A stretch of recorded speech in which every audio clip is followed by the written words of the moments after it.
Wow, Pasko na naman. Oo nga, Pasko na naman, pero single ka pa rin.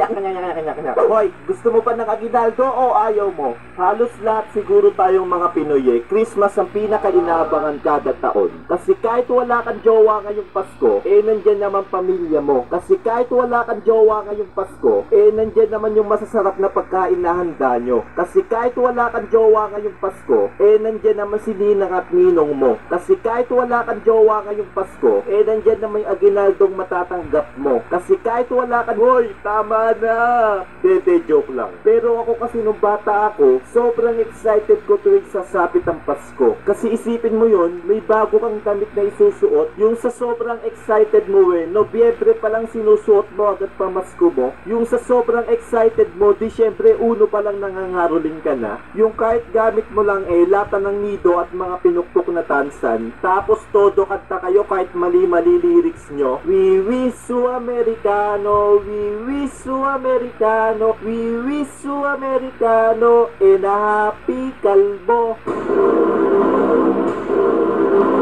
Tapos, sa makulit pa doon, yung mag-uumpisa pala kayo kumantaw patatawarin na agad maririnig nyo. 1, 2, 3, go! Sa aming bahay, patatawarin! Thank you! Thank you! Ang babarat ninyo, thank you! Front. Mama!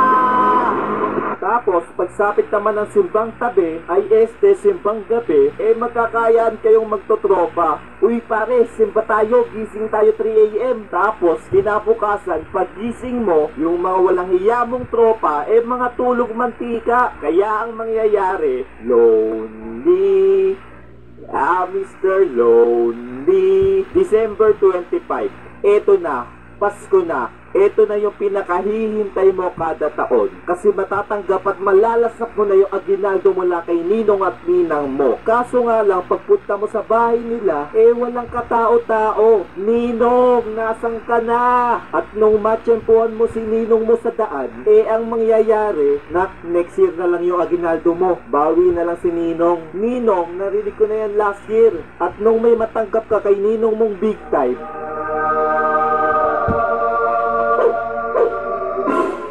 sa akin muna tong pera mo ha, itatabi ko lang. Pero syempre, yung itatabi niya na yun panghabang buhay na niya itatabi. Alam mo tawag doon? Ano?